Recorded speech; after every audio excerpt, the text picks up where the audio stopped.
আম্মা জান আয়েশা রাদিয়াল্লাহু তাআলা আনহা রহমতের নবীকে জিজ্ঞাসা করলেন, ইয়া রাসূলুল্লাহ, জীবনে আপনি অনেক কষ্ট করেছেন, তবে এমন কি কষ্ট যে বারবার আপনাকে বেশি আঘাত করে? এমন কোন কষ্টটা? রহমতের নবী কাঁদেন আর বলেন, হে আয়েশা, তায়েফের ময়দানের কষ্ট আমাকে বারবার কাঁদায় আর আঘাত করে। আমি এতিম, পায়ে হেঁটে পাথরওয়ালা জমিন পড়ি আমি তায়েফের ময়দানে গেলাম দাওয়াতের জন্য। ওই কাফের বেঈমানেরা বাচ্চাদের লেলিয়ে দিল আমাকে পাথর মারার জন্য। আমার শরীরে মশা পড়ে না, মাছি পড়ে না, আমার ঘাম থেকে মেশকের ঘেরান। কিন্তু আয়েশা জানো না, ওই কাফের সন্তানগুলো এই পরিমাণ পাথর মারলো, বৃষ্টির মতো রক্ত পরে আমার জুতা আটকায় গেছে। আমি চোখের পানি ফেলি আর কান্না করি। শুধু পাথর মারে, আর এক দল আমার চতুর্দিকে খালি লাফায় আর হাসে, তামাশা করে আর গালি দেয়। আল্লাহ বরদাস্ত করতে পারেন নাই, জিব্রাইল আমিনকে পাঠাইছেন, নবীর অর্ডার নিয়ে তায়েফের জমিন উল্টায় দাও। আমি নিষেধ করেছি। এত কষ্ট জিব্রাইল, ওদের মারিও না, ওরা আমাকে চিনে না। আজ আমি কত বড় ইয়তীম। শুধু কি তাই, নবীর কঠিন পরীক্ষা। নবী যদি দোয়া করতেন উহুদ পাহাড় স্বর্ণ বানাও, বানাইতেন। কিন্তু রহমতের নবীর এমন কষ্ট, শিয়াবে আবু তালিবের মধ্যে 3 বছর নবীকে গৃহবন্দী করে রাখছেন। চতুর্দিকে পাহাড়। নবী বলেন, আমার 4 কন্যা সহ আমরা আটকানো, গৃহবন্দী, খানাও দেয় না, পানিও দেয় না। আমি গাছের পাতা সিরিয়া চাবাইয়া চাবাইয়া খাইয়া আমার পেটের ক্ষুধা নিবারণ করব। ওই সময় আমার সহধর্মিণী খাদিজা, আরবের বড় সম্মানের নারী, সে তার সব বাদ দিয়ে আমার মোহব্বতে তিনি আইসা উপবাস আমার সাথে কাটাইছে। আল্লাহ কয়, নবী আপনারে পরীক্ষা তো কম করি নাই, এইবার আমি পুরস্কার দেওয়ার জন্য আরশে আজিমে আপনাকে ডাকতেছি। সমস্ত নবী রসুলদের সামনে হাজির করাচ্ছি, পুরস্কার দেওয়া হবে রহমতের নবীরে। আল্লাহ তাআলা এই পুরস্কারের জন্য ডাকার ক্ষেত্রে আল্লাহ প্রথমেই বললেন, সুবহান, আমি পবিত্র।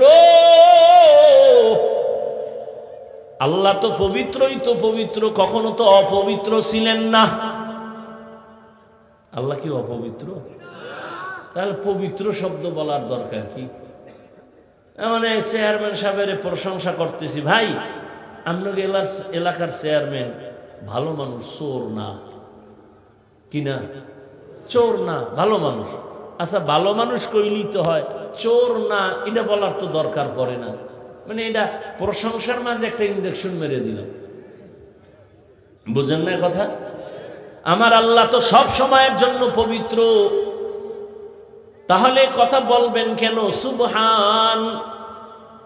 শাইখুল হিন্দ মাহমুদ হাসান দেওবন্দি রহমতুল্লাহ আলাইহি বলেছেন, এখানে অপবিত্রতার ক্ষেত্রে সুবহান শব্দ না, বরং কমজোরির ক্ষেত্রে সুবহান। বলে, তোমাদের যত কমজোরি আছে আমি আল্লাহ এর থেকে পবিত্র। তোমার খানার কমজোরি আছে, আমি আল্লাহর খানার কোনো দুর্বলতা নাই। রহমতের নবী না খাইলে দুর্বল, না ঘুমাইলে দুর্বল, আমি মাওলাই দুর্বলতা থেকে পবিত্র।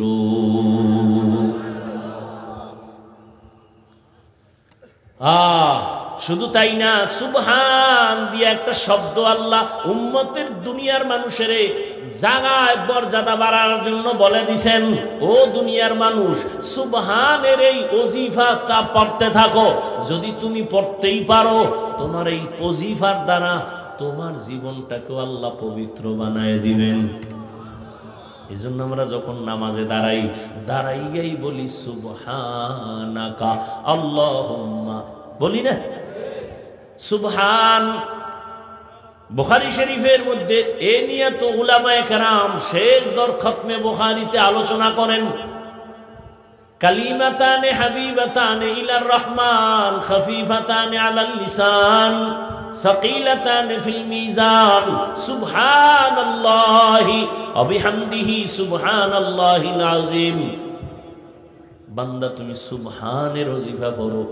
নাম্বার 3, আশ্চর্য কোনো বিষয় যদি আমরা শুনি বা দেখি তখন বলি কি সুবহানাল্লাহ। কি বলি? সুবহানাল্লাহ। কারো জ্যৈষ্ঠ মাস, কারো সর্বনাশ। হ্যাঁ, এক বালতি দুধের মধ্যে এক ফোঁটা নাপাক পড়লে সব কি নাপাক। ইশারায় বলে দিলাম, আর বিস্তারিত বলবো না। আমি খুব দ্রুত ইনশাআল্লাহ আপনাদের ধৈর্য আমি নষ্ট করব না। তো সুবহান দিয়ে আল্লাহ বুঝাইলেন রহমতের নবীর এই সফরটা কত বড় আশ্চর্য ধরনের সফর। 4 নাম্বার, ও দুনিয়ার মানুষ, 1500 বছর পরে এখনো বহু বেঈমান আর নাস্তিকরা মেরাজ মানে না। বলে মোহাম্মদ অল্প টাইমে কেমনে গেলেন, আবার কেমনে আসলেন? এটা ঘুমের ঘরে হয়েছে। আল্লাহ বলেন আমি সুবহান, তোমার সব মেধার দুর্বলতা থেকে আমি আল্লাহ পবিত্র।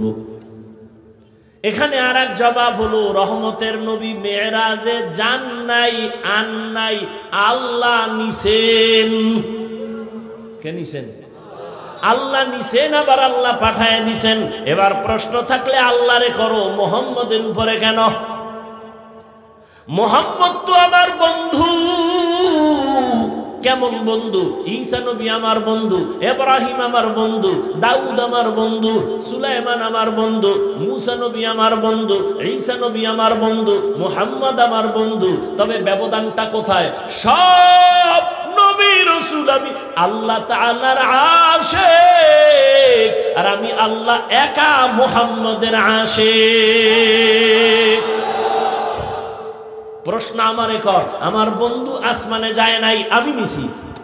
এখন প্রশ্ন কর আমি কেমনে নিলাম? প্রশ্ন এখানে কর, এবার শোন আমি কেমনে নিলাম। আমি যদি জান্নাত থেকে আদমের ভারতের চরণদ্বীপে ফালায়া দিতে পারি, হাওয়াকে সৌদি আরবের জেদ্দায় দিতে পারি, আমার বন্ধুরে টান দিয়ে আর সে নিতে পারি না কেন? আমি ঈসা নবীর জমিন থেকে দ্বিতীয় আসমানে যদি নিতে পারি, আমার বন্ধুকে আমি আরশে আজিমে কেন নিতে পারবো না? আমি ইদ্রিস নবীর যদি আসমানে নিতে পারি, আমি আল্লাহর নবী মুহাম্মদের কেন পারবো না? আমি ইউনুস নবীর মাছের পেটে ঢুকাইয়া আবার যদি আমি বের করে দিতে পারি সুস্থ, আমি আমার রহমতের নবীরে কেন আরশে আজিমে নিয়া আবার আমি মক্কায় সুস্থ অবস্থায় কেন ফিরাইতে পারবো না? কাদের কুদরত দারি বরকামাল আনতা রব্বি আনতা হাসবি জুল জালাল তুহি কাদের জলিলুল্লাহ জাহাদার বহর হালে তুহি মেরা নেগাহদার। নবীর মেরাজ দিনে না রাতের বেলা? কথা কয় না কেন? রাতের বেলা হলো লাইলাম মিনাল মসজিদিল হারাম, দিনে না হইয়া রাতে কেন মেরাজ হলো? 1 নাম্বার জবাব, বন্ধুর সাথে বন্ধুর আলাপনটা রাতের বেলায় ভালো জমে নাকি দিনে? নাম্বার 2, বড় জবাব, মূল জবাব দ্বিতীয়টা। সেটা কি? বলে আল্লাহ পাক মুমিনের ঈমান মজবুত করার জন্য রাতে মেরাজ করাইছেন। যদি দিনে করত তাহলে সবাই দেখতো। দেখা বিশ্বাস করার ঈমান মজবুত না, না দেখে বিশ্বাস করার ঈমান মজবুত। ইউমিনুনা বিল গায়ব। আবু জাহিল্লা নবীর কথা শুনে কয়, এই আমি সারা রাত মেরাজ করেছি। আবু জাহেলের মাথা গরম হয়ে গেছে, বাইর হয়ে গেছে মসজিদ থেকে। মোহাম্মদ কি কয় শুনছনি? সামনে গিয়া দেখা হয়ে গেল আবু বকরের সাথে। শুনছ? আবু বকর কি? মোহাম্মদ পাগল হয়ে গেছে। কেন? এই রাতের মধ্যে বলে 7 আসমান ঘুইরা বাইতুল মাকদিস, যেখানে 1 মাস লাগে যাইতে, এই ঘুরে টুরে বলে অল্প টাইমে আইছে। আবু বকর কয়, কে কইছে? মোহাম্মদ। আবু বকর কয় না, তাই না আমি একটু জিগায় লই। আবু বকর এ না কয়, মোহাম্মদ বলছে। বলে সত্যি? বলে হ্যাঁ সত্যি। মানো? মানো না। আমি আবু বকর মেনে নিলাম। না দেখে মেরাজের বিশ্বাসের উপর ঈমান দুর্বল না মজবুত? গোটা দুনিয়ার মুমিনের ঈমান মজবুত করো। না দেখে বিশ্বাসের ইমানটা মজবুত। আমরা আসমান দেখি, আল্লাহকে না দেখে বিশ্বাস করেছি, ইমান মজবুত। নবীকে দেখি না, ইমান মজবুত। জান্নাত দেখি না, বিশ্বাস করি, ইমান মজবুত। জাহান্নাম দেখি না, বিশ্বাস করি, ইমান মজবুত। কিয়ামত দেখি না, পুলসিরাত দেখি না, বিশ্বাস করি, ইমান মজবুত। এই জন্য আমগো ইমান পাকা মজবুত, আমরা মুমিন। এই জন্য অন্য নবীর উম্মতের তুলনায় আখিরি নবীর উম্মতের মর্যাদা অনেক বেশি। আল্লাহ পাক রব্বুল আলামিন মেরাজ শুরু করাইতে গিয়া বললেন, আল্লাযী আসরা বিআবদিহি লাইলাম মিনাল মাসজিদিল হারাম। মেরাজ শুরু হলো মসজিদ থেকে, বাইতুল্লাহ থেকে। ঠিক ঠিক না? বাইতুল্লাহ থেকে মেরাজ শুরু। কেন? বান্দা, তোমার মেরাজও মসজিদ থেকে শুরু করতে হবে। এজন্যই তো দেখেন আমরা নামাজ পড়ি মসজিদের মধ্যে গিয়া। নামাজের দ্বারা, নামাজ আমাদের মেরাজ। আল্লাহর সাথে গোপন কথা চলে। বান্দা যখন নামাজে দাঁড়ায় বলে আলহামদু, আল্লাহ জিগায় লিমানিল হামদ, বান্দা বলে লিল্লাহ। আল্লাহ প্রশ্ন করে মানিল্লাহ, বান্দা জবাব দেয় রব্বুল আলামিন। ঠিক নেই? এ কারণে নামাজ যেমন ইবাদত, বাইতুল্লাহ তাওয়াফ করে এটাও ইবাদত, যাকাত দেনেওয়ালা যাকাত দেয় সেটাও ইবাদত, হজ করেনেওয়ালা হজ করে সেটাও ইবাদত। ব্যবধানটা কোথায়? কয় হজ করেনেওয়ালা বাইতুল্লাহ যখন ঘুরে কেউ যদি সালাম দেয় নেওয়া যাবে নি, কয় যাবে। কেউ যদি খানা দেয় খাওয়া যাবে নি, কয় যাবে। যাকাত দেনেওয়ালার সামনে কেউ সালাম দেয় নেওয়া যাবে নি, যাবে। নামাজে যখন দাঁড়ায় যায় তখন সালাম দিলে যাবে নি? যাবে না। কেন? সালাম কেন সেখানে চলবে না? মেরাজে চল, আরে হজে চলে, তাওয়াফের মধ্যে চলে, যাকাতের আমলে চলে, নামাজের আমলে খানা চলে না কেন? এটা তো মেরাজ চলতেছে, মালিকের সাথে উরুজ হচ্ছে, সম্মানের কথা চলতেছে, এখানে সালাম চলবে না। এখন সম্পর্ক জমিনের সাথে নাই। নামাজে বান্দা যখন দাঁড়াইছে তখন সম্পর্ক আরশে আজিমের মালিকের সাথে। এখন তার জমিনের সাথে কোনো সম্পর্ক নাই। এবার তার উরুজ চলতেছে, মোহাব্বত, আল্লাহর মোহাব্বতের তুফান তার ভেতরে চলতেছে। এখন সালাম চলবে না, খানা চলবে না। সালাম শেষ করে, নামাজ শেষ করে যখন বান্দা ফারেগ হবে, এখন সালাম দাও চলবে, এখন তুমি খানা দাও খাওয়া যাবে। মেরাজ শুরু হয়েছে মসজিদ থেকে। তোমার আমার মেরাজের মূল ফল হলো নামাজ 5 বেলার। এটাও তোমার কায়েম করো মসজিদে গিয়া। তার মানে বউ লইয়া যাও। হ্যাঁ, এই ফেস লাগাইও না। মরাডারে মারো কেন, লড়ে কেন? এমনি নাচনেওয়ালা বুড়ি আরো যদি পায় ঢোলের বাড়ি। আল্লাহ ফিতনা থেকে গোটা জাতিকে হেফাজত করে। রহমতের নবীকে আল্লাহ পাক মেরাজের জন্য জিব্রাইল আমিনকে বললেন, যাও জান্নাত থেকে বোরাক নিয়ে যাও। হুয়া হুকুম জিব্রাইল কো ইউশতাব, बोराके के जन्नत से कर इंतखाब, सजा उसको ज़ेवर से तू ताबा पा, फिर उसको तू काबा में ले करके जा। রহমতের নবীরে নিয়ে আসলেন, নেওয়ার জন্য বোরাক নিয়ে আসলেন জিবরাইল বাইতুল্লাহর কিনারায়। এখানে নবীকে ঈশা, নবী ছিলেন ঘুমের মধ্যে, নবীকে সজাগ করার জন্য জিবরাইল হাজির। নবী কোথায় ছিলেন? বলে 3 জায়গার কথা। নবী চাচাতো বোন উম্মে হানির ঘরে ঘুমান, কেউ বলে না নবী হাতিমে কাবায় ঘুমান্ত, কেউ বলে না নবী শিয়াবে আবু তালিবের মধ্যে ঘুমান্ত। এগুলোর সমাধান আছে, বলার সুযোগ নাই। রহমতের নবীকে যখন সজাগ করতে গেলেন, জিবরাইল আমিন ঘরের ছাদের মাঝখান দিয়ে নিচে নামলেন। নবীজি ঘুমান্ত। জিবরাইল আমিনের 600 নূরের পাখা নবীজির মাথায় স্পর্শ করে না, শরীর স্পর্শ করে না। জিবরাইলের নূরের পাখা রহমতের নবীর পা মোবারকের পাতায় স্পর্শ করলো। নবী সজাগ হয়ে গেলেন। রহমতের নবী সজাগ হইয়া তাকায় দেখে জিবরাইল এখানে হাজির। নবী ওইটা প্রশ্ন করলেন, ও ভাই জিবরাইল কেন আসলেন? মেরাজ কান শুকনা, সবক নাও। ঘুমের মানুষ কেমনে সজাগ করবা? রহমতের নবীর সবক দিয়ে দিলেন। ঘুমের মানুষ যদি সজাগ করতে চাও, মাথার মধ্যে কোনো হাত নয়, শরীর স্পর্শ না, পায়ের মধ্যে চাপ দাও হালকাভাবে, তাকাইয়া তোমারে দেখবে, কোনো ভয় লাগবে না, কে ডাকলো বুঝতে পারবে। পেছন দিক দিয়ে যদি আঘাত হয় হঠাৎ করে ভয় পেতে পারে। ঘুমের থেকে সজাগ করার আদব শিখায় দিলেন। নবী বলেন কেন আসছেন? বলে আজকে দরজা থেকে উপর দিয়ে নামলেন কেন? জিবরাইল আপনি উপর দিয়ে আসলেন কেন? দরজা আছে। আজকে তো উল্টা নামছি তো, কারণ সব ব্যবহার উল্টা শুরু হবে, মাত্র শুরু হয়ে গেল। আজ আপনার সাথে সব মুআমালা হবে উল্টা। নবীকে ধরিয়া চলে গেলেন হাতিমে কাবায়, ওখান থেকে জমজম কূপের কিনারায়। রহমতের নবী বলেন আমাকে জমজম কূপের কিনারায় নিয়ে চিৎভাবে শোয়াইয়া আমার বুকটাকে চিরলেন। এরপরে কলবটাকে বের করিয়া স্বর্ণের পেয়ালার মধ্যে রাখলেন। জমজমের পানি দিয়া ধুইয়া এবার ভেতরে দিয়া হালকা চাপ দিলেন। আবার আমি দেখতেছি সব কিছুই বলি না। আমার মাথার কিনারায় 70,000 ফেরেশতা, আমার ডানে 70,000 ফেরেশতা, আমার বামে 70,000 ফেরেশতা, আমার সামনে 70,000 ফেরেশতা। আমি সজাগ হয়ে দেখি আমার বুক ঠিক আছে, সেলাই লাগে নাই, রক্ত যায় নাই, ব্যথাও পাই নাই। এটাকে এখন বলি ওপেন হার্ট সার্জারি। এই দুনিয়ার চিকিৎসার বিজ্ঞানীরা, তুমি ওপেন হার্ট সার্জারি করে লাভ দিও না। আমার আল্লাহকে, আমি আমার রসুলকে 4 বার ওপেন হার্ট সার্জারি করেছি। অতএব বাহাদুরি আল্লাহ করবে, তুমি বান্দার কোনো বাহাদুরি নাই। বলার সময় নেই, বহু ঝামেলা চলতেছে ধর্ম নিয়ে বাংলাদেশে। ঘুমাইয়া স্বপ্নে দেখি কে যেন স্বপ্নের মধ্যে বলে নবীর কলবটা কি নাপাক নি? কেন? কথা হলে ধুইল কেন?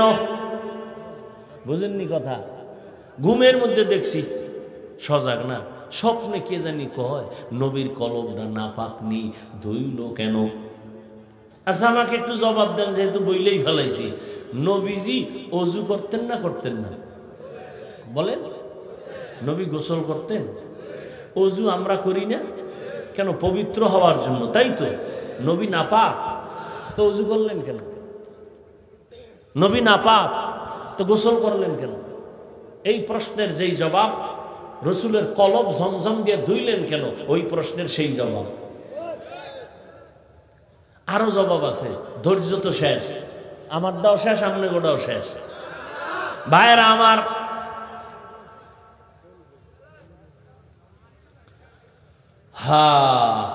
সৌদি আরবে হজে যাইবে হাজী সাহেব, সরকার এখন নতুন ভাবে চাপ দিছে, টিকা না দিলে ভিডা, ওরে ঢুকতে দিবি না ইমিগ্রেশনের ভেতরে।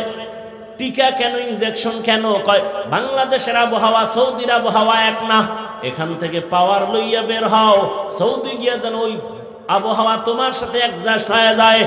রহমতের নবীকে আল্লাহ জমজমের পানি দিয়া সব কিছু গোসল করায়া সুন্দরভাবে এবার পাওয়ার দিয়া দিলেন। এবং জগতে রহমতের নবী যাবেন, ওখানের আবহাওয়াও যেন নবীর কোনো ক্ষতি করতে না পারে। ওখানের আবহাওয়া যেন কোনো ক্ষতি না হয়। ও নবীর উম্মত, খবরদার রহমতের নবীর উপরে ভক্তির সাথে কথা বলবা। আল্লাহ সবাইকে তৌফিক দান করেন। নবী বললেন বোরাকে উঠলাম, বাইতুল্লাহ থেকে 1 মাস লাগে বাইতুল মাকদিসে যাইতে।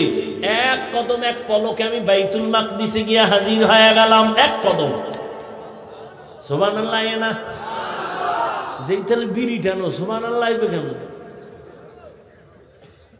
আল্লাহ হেদায়াত দান করুন। 1 টানে, কিন্তু এর মধ্যে কত কাহিনী ঘটে গেছে। নবী বলেন আমি এই সফরে বাইতুল্লাহ থেকে বাইতুল মাকদিস 1 মাস আমার যাইতে লাগছে 1 পলক। এর মধ্যে মদিনায় নামছি, নামাজ পড়ছি, মুসা নবীর এলাকায় দেখছি। আল্লাহ আমাকে দিয়া দেখায় দিছেন, মুসা নবীর কবরের পার্শ্ব দিয়া যাই, তাকায়া দেখি মুসা নবী নামাজ আদায় করতেছে। কি পরে? কবরের উপরে না নিচে? এখানে আরো ভেজাল লাগিয়ে গেছে। প্রত্যেকটা পয়েন্টে পয়েন্টে সবক। একদল কয় নবী মরেই নাই। কাল রাইতে একজনে দেখাইতেছে, আমি এই বয়ান এক জায়গায় করছি, ভিন্ন লাইনের একজনে ওরে ধমক আমারে বেয়াদব এরকম কইতেছে ইচ্ছার বয়ানে। নবী জানাজা হইছে, কোথায় দলিল? বিভিন্ন কথা আমি বলছি, রসুলের জানাজা হয় নাই, কথা বলেন না কেন?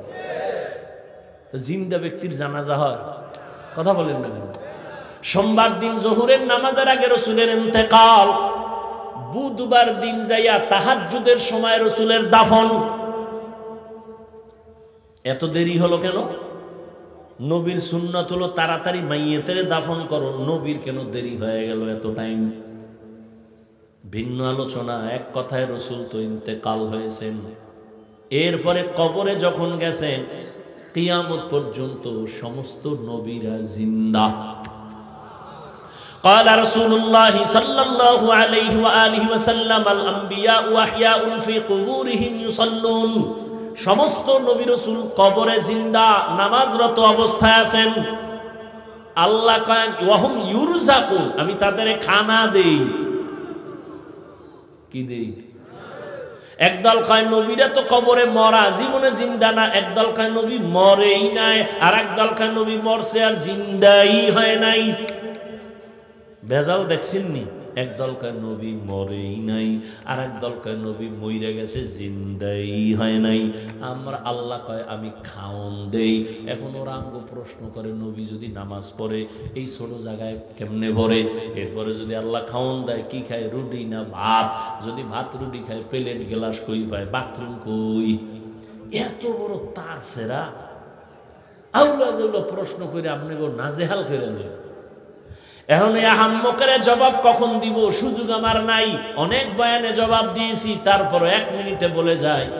আমরা যখন মায়ের গর্ভে আল্লাহ আমগো দিছেন এক ফোঁটা নাপাক পানির থেকে, হাল আতা আলাল ইনসানি হিনুম মিনাদ দাহরি লাম ইয়াকুন শাইআম মাযকুরা ইন্না খালাকনাল ইনসানা মিন নুতফাতিন আমশাজিন নাবতালি ফাজআলনাহু সামিআন বাসীরা। وَلَقَدْ خَلَقْنَا الْإِنسَانَ مِنْ سُلَالَةٍ مِنْ طِينٍ ثُمَّ جَعَلْنَاهُ نُطْفَةً فِي قَرَارٍ مَكِينٍ ثُمَّ خَلَقْنَا النُّطْفَةَ عَلَقَةً فَخَلَقْنَا الْعَلَقَةَ مُضْغَةً فَخَلَقْنَا الْمُضْغَةَ عِظَامًا فَكَسَوْنَا الْعِظَامَ لَحْمًا ثُمَّ أَنشَأْنَاهُ خَلْقًا آخَرَ فَتَبَارَكَ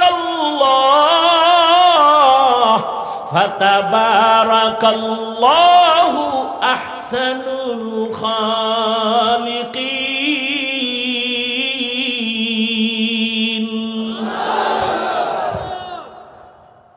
ব্যাখ্যা দেওয়ার সুযোগ নাই। মায়ের গর্ভে যখন বাচ্চা আসে, যেদিন 40 দিন নাপাক পানিটা রক্তের পিণ্ড, আবার 40 দিন পরে এই পিণ্ডটা গোশত, আবার 40 দিনের মেহনত চলে, মেহনতের পরে আবার হাড্ডি, এর উপরে গোশত, এভাবে 40-40-এর মেহনত চলে। 40-এর সিল্লা কয়। কি কয়? মায়ের গর্ভে বাচ্চার চিল্লা দিলে দেহের উন্নতি হয়, আর দুনিয়াতে বান্দা আল্লাহর পথে চিল্লা দিলে রুহের উন্নতি হয়। চোখে কালা রঙের আয়না লাগায় কয় কি ও কেয়ামত হইল নি? কেন কয় বাতি কালো কেন? একজনে কয় তোর চোখে গজব লাগছে রে, কেয়ামত বহুত দূর, তোর চোখে গজব লাগছে, চিকিৎসা কর। এই শাহরাস্তির মুসলমান, বাপের বেটা হয়ে থাকলে আমার 3টা প্রশ্নের জবাব দাও, বাঘের বাচ্চার মতো দিবা, তাল মিলাবা না, সত্য কথাটা স্বীকার করবা, মানো আর না মানো। আমাকে বলো, তাবলিগের দ্বারা এই দেশে মুসলমানের ইসলামের কি ক্ষতি হয়েছে বলো? আর উপকার পরে কর, এটা আমি বুঝি না। ক্ষতি হয়েছে কি সেইটা কর, হয় নাই? নাম্বার 2, চরমনাই উজানি এরকম যারা আহলে হক পীর আছে নাই, বলো এদের দ্বারা বাংলাদেশে ইসলামের কি ক্ষতি হয়েছে? হয় নাই? নাম্বার 3, কওমির দ্বারা কিছু হয়েছে? হ্যাঁ, কওমি মাদ্রাসা দেওবন্দির দ্বারা ইসলামের কি ক্ষতি হয়েছে বলো? হয় নাই? সবাই একমত? তাহলে দরজা আটকায় বাসায় গিয়ে কানে ধরে 3 বার উঠবা আর বসবা। জীবনে আর কোনোদিন তাবলিগের বিরুদ্ধে কথা বলবা না, চরমনার বিরুদ্ধে কথা বলবা না, উজানির বিরুদ্ধে কথা বলবা না, কওমির বিরুদ্ধে কথা বলবা না। আর যদি মনে করো হ্যাঁ হয়েছে, খালি আমারে সাইজ কর, বুঝায় লাইনে নে, মাঠ গরম বানায় এলাম একদিনে, খালি বুঝা আমার যে তাবলিগে ঝামেলা আছে বুঝাই যায়, তবে গাঞ্জা খাইয়ে বুঝাইস না, খবরদার। বিরোধিতা কেন? সরমনের বিরোধিতা কেন? উজানির বিরোধিতা কেন? কওমির বিরোধিতা কেন? তাবলিগের বিরোধিতা কেন? কি বুঝাতে চাও? তোমার দাড়ি নেই, টুপি নেই, নামাজ নাই, বিড়ি টানো, গাঞ্জা খাও। একটা লোক তোমার কথায় বুঝায় ফুনায় পারছো দাড়িওয়ালা বানাইতে, নামাজি বানাইতে, দিনদার বানাইতে, তো বিরোধিতা করো কেন? কি সমস্যা কি? ওরা খারাপ না, মূলত তোমার অন্তর খারাপ, তোমার দিমাগ খারাপ, তোমার কলব খারাপ। আল্লাহ হেদায়েত দান করুন। মায়ের গর্ভে আল্লাহ যখন বাচ্চা দেয়, রুহু আসেনি? রুহু বলো, রুহু আসলে বাচ্চা জিন্দা না মরা? জিন্দা। সহজ কথা ভাই, আমি পেঁচ গোছের রস কম করি, সহজ কথা। তো জিন্দা হইলে বাচ্চার ক্ষুধা লাগেনি? আল্লাহ খানা দেয়নি? রুটি না ভাত? ও সময় কেমনে খায়? বাচ্চার তো বাথরুম হয়, খাইলে পেট ভরে তো বাথরুম লাগে। মায়ের গর্ভে কেমনে খায়, কেমনে খায়, কেমনে বাথরুম করে? এই প্রশ্নের জবাব যেদিন দিবি, নবীরা কেমনে কবরে খায় সেদিন সেই জবাব দিব। নিমক হারাম ইসলামটাকে শেষ করে দেওয়ার ষড়যন্ত্র। আল্লাহ হেদায়েত দান করুন। ভাইরা আমার, আর একটু সামনে যাই, অল্প টাইম। আল্লাহ তাআলা রব্বুল আলামিন রহমতের নবীকে নিয়ে গেলেন। নেওয়ার ক্ষেত্রে আল্লাহ পাক এখানে একটা শব্দ বলছেন, সুবহানাল্লাযী আসরা বিআবদিহি। কোরআন শরীফ এমন একটা দামি কিতাব, যেই কিতাবের মধ্যে আল্লাহ পাক এত দামি যে দেখলে সওয়াব, ধরলে সওয়াব, পড়লে সওয়াব। সেই কোরআনে আমার আল্লাহ নবীদের নাম নিয়ে ডাকছেন, ইয়া নূহ, ইয়া মূসা, ইয়া ইব্রাহিম, ইয়া ঈসা ইবনে মারইয়াম, নাম ধরছেন না? কিন্তু আমার নবীর নাম ধরে আল্লাহ কোরআনে একবারও ডাকেন নাই। নবীকে আল্লাহ একবারও নাম ধরে ডাকেন নাই, তবে দামি দামি অলংকার যুক্ত শব্দ দিয়ে নবীরে সম্বোধন করছেন। ইয়া আইয়ুহাল মুজাম্মিল কুমিল লাইলা ইল্লা কালিলা, ইয়া আইয়ুহাল মুদ্দাসসির কুম ফাআনযির ওয়া রাব্বাকা ফাকাব্বির, ইয়াসিন, তাহা, হামিম। নবীরে আল্লাহ উপাধি দিয়েছেন দামি দামি। নবী রহমাতুল লিল আলামিন, ইমামুল মুরসালিন, খাতামুন নবিয়্যিন, নবী খুলুকে আজিম ওয়ালা, নবী কাউসার ওয়ালা। আমার নবীর এত সুন্দর সুন্দর উপাধি, নবী সিরাজাম মুনিরা, নবী বাশীরা ওয়া নাযীরা। আল্লাহ নবীর নাম ধরেন নাই, কিন্তু এমন এমন শব্দ বলছেন যা ব্যাখ্যা ছাড়া বুঝে আসে না। অনেক দামি শব্দ, কিন্তু দুঃখ, অনেক বড় দুঃখের কথা, মেরাজের ক্ষেত্রে আমার আল্লাহ নবীকে রসুল বলে ডাকলেন না, নবী সম্বোধন করলেন না, রহমাতুল লিল বললেন না, নবী কাউসারওয়ালা বলে ডাকলেন না। নবী এমন একটা শব্দ বলছেন নরমাল। কি বলছেন? কয় বান্দা। কি বলছেন? এটা কত নরমাল। হিন্দুরাও আল্লাহর বান্দা, ইহুদিরাও আল্লাহর বান্দা, খ্রিস্টানেরাও আল্লাহর বান্দা, আমরাও আল্লাহর বান্দা, বিড়ি টান্নেওয়ালারাও আল্লাহর বান্দা, আমার নবীরও আল্লাহ কয় বান্দা। এত নরমাল শব্দ কেন বললেন? এর চারটা জবাব, একটা দিয়ে মোনাজাত দিল। কয় জবাব?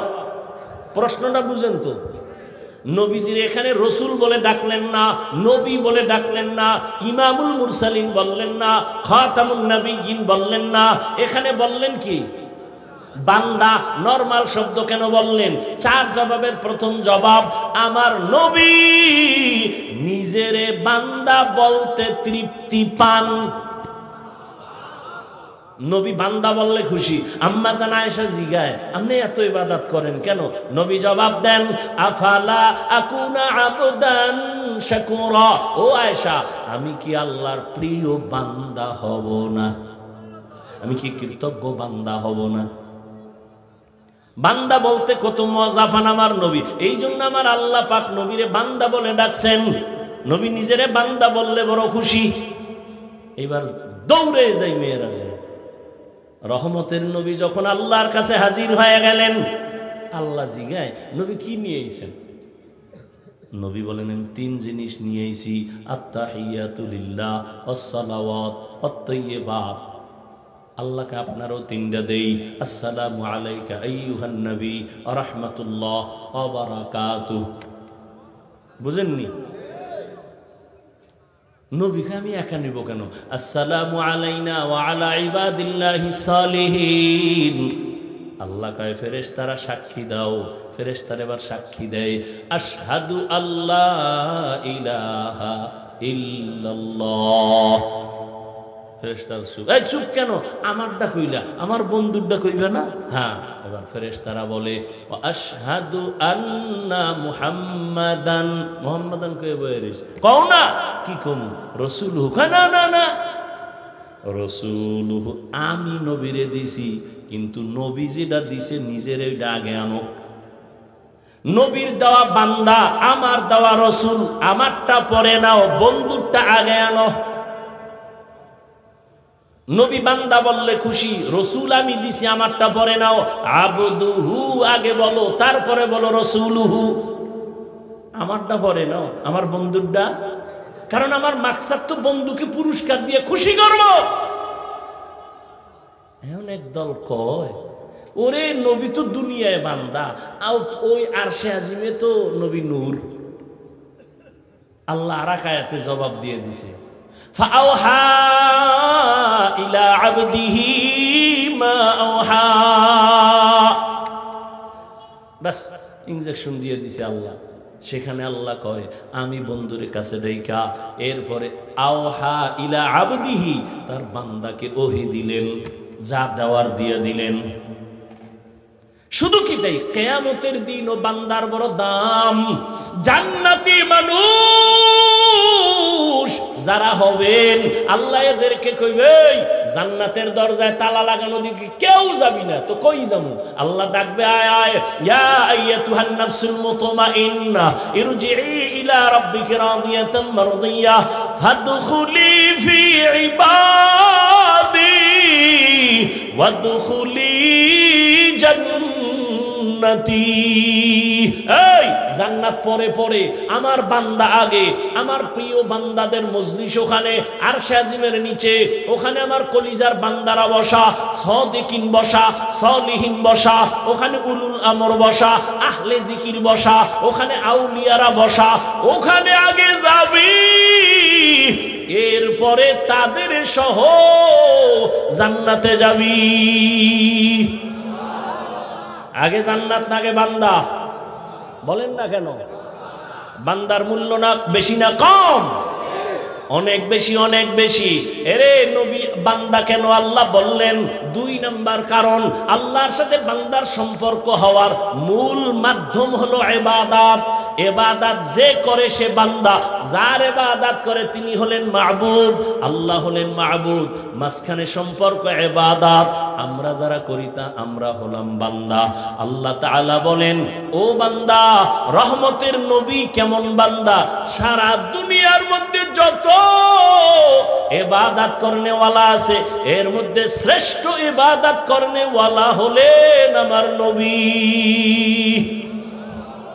আমার নবীর মতো ইবাদত করনেওয়ালা কেউ জানা থাকলে বলেন। নবী তাহাজ্জুদ পড়ছেননি? ইশরাক পড়ছেননি? আউয়াবিন পড়ছেননি? চাশত পড়ছেননি?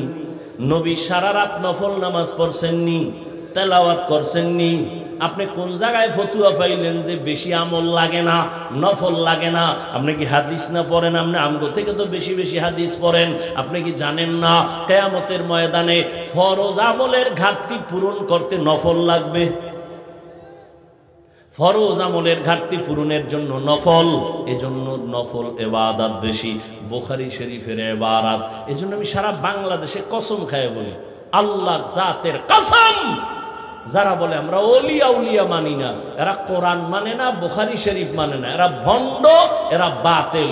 এদের যারা ভণ্ড বলে না তারাও ভণ্ড। যারা ওলিয়া উলিয়া মানে না তারা বাতিল, তারা ভণ্ড। তারা কোরআন মানে না, তারা বুখারী হাদিস মানে না, এরা ভণ্ড। শুধু তাই না, এদের যারা ভণ্ড স্বীকার করে না তারাও ভণ্ড। এই জন্য রহমতের নবী ইবাদতের দিক থেকে অনেক উপরে। রহমতের নবী এত পরিমাণ ইবাদত করেন। নবীজির ব্যাপারে আম্মা জান আয়েশা রাদিয়াল্লাহু আনহা বলেন, নবী এত পরিমাণ ইবাদত করতে করতে পা ফুলিয়া যাইত। আল্লাহর নবী এত কষ্ট করতেন ইবাদতের ক্ষেত্রে। ও আমার কলিজার বাবারা, ও বৃদ্ধ বাবাজি, পর্দার আড়ালের মা বোনেরা, কয়দিন আর দুনিয়ায় থাকবেন? ও যুবকেরা, জীবনে তো কম নামাজ সারলা না, বেপরদায় কম চললা না, দাড়ি তো কম কাটলা না। আর কতদিন? স্কুলে পড়ো, কলেজে পড়ো, চাকরি করো, ব্যবসা করো, মা বাবার দোয়া, শিক্ষকের দোয়া, উলামায়ে কেরামের দোয়া নিয়া ভালো একজন সন্তান হিসাবে উঠো। ইঞ্জিনিয়ার হও, আদর্শ ইঞ্জিনিয়ার। প্রফেসর হও, আদর্শ প্রফেসর। একজন আদর্শ ডাক্তার হও। তোমার আচরণে মা বাবা যেন কষ্ট না পায়, শিক্ষক কষ্ট না পায়, উলামায়ে কেরাম কষ্ট না পায়। এরে পর্দার আড়ালের আম্মা জান, আপনাদের সন্তানগুলোকে লাইনে রাখার জন্য আপনাদের অবদান বেশি। এ দুনিয়াতে যত সন্তান ভালো হয়েছে মায়ের কারণে। এরে আম্মা জানেরা, এ কারণে তো আপনাদের সম্মান অনেক বেশি। আপনারা নবীদের মায়ের মতো দামি, সাহাবায়ে কেরামদের মায়ের মতো দামি মা। আপনারা তো আলেম হাফেজে কোরআনের মায়ের মতো দামি মা।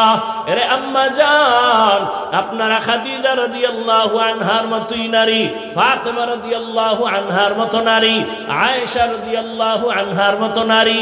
আল্লাহ সন্তান দিয়েছেন, ডাক্তার বানাবেন, ইঞ্জিনিয়ার বানাবেন, বেয়াদব বানাবেন না।